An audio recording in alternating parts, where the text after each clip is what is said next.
Hi, this is Niyanta Spelman with Rainforest Partnership, bringing to you Our Planet, Our Future, a video podcast presented by Rainforest Partnership. Find us at www.rainforestpartnership.org and on social media. Join us as we bring interesting and compelling guests to talk about the environment, climate change, and rainforests. Well, thank you very much, Minister. You were wonderful on the panel for Forest Day this morning here at COP23, and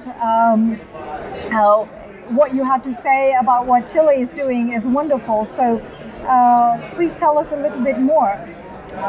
So first off, carbon sequestration from forest protection needs to have a transparent process, and we've been working with different actors to provide a reporting system which will be transparent. And this will allow us to collect some funding to distribute for enhanced conservation with the communities directly and also through the local governments.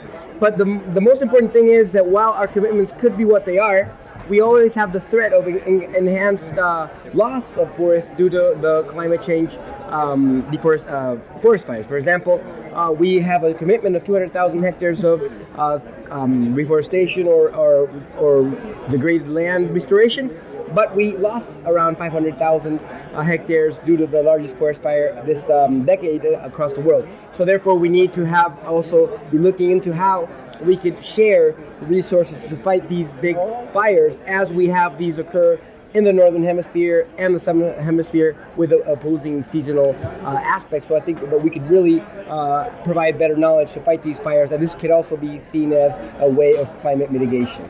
That was a very interesting concept that you bring up, that there could be that sharing because the seasons are very different in the north and the south. And for instance, we've had some serious fires in the western North America, and those resources could come to you at a very different time.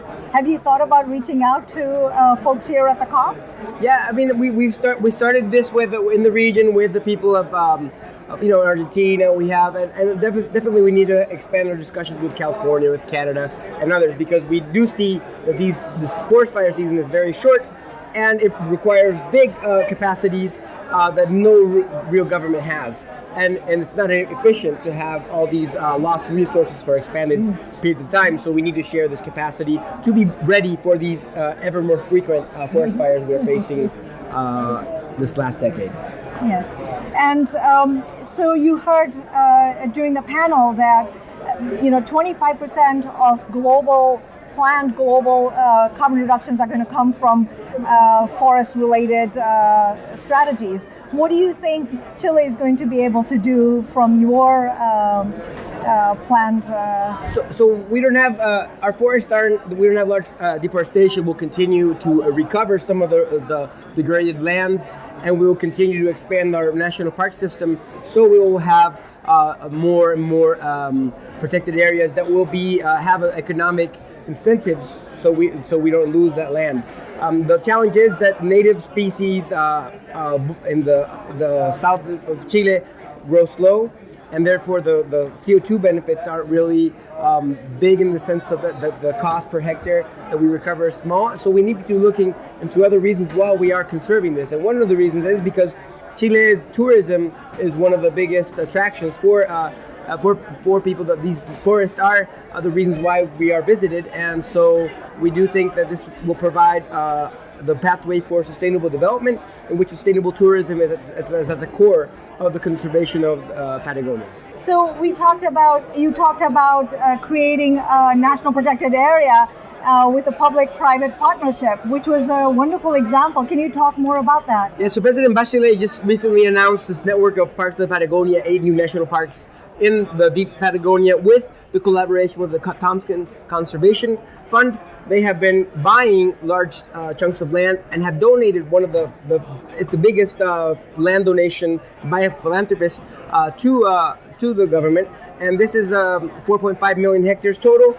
And they also allowed a park system, the private park system, that show the best ways to have the correct infrastructure to really ensure sustainable development. So I think we've seen that this investment that we are doing in this will have actually increased growth of the Patagonia. There will be more jobs created, and this is good because we need to have reasons to conserve, and one of the reasons to conserve is to promote sustainable tourism and sustainable development.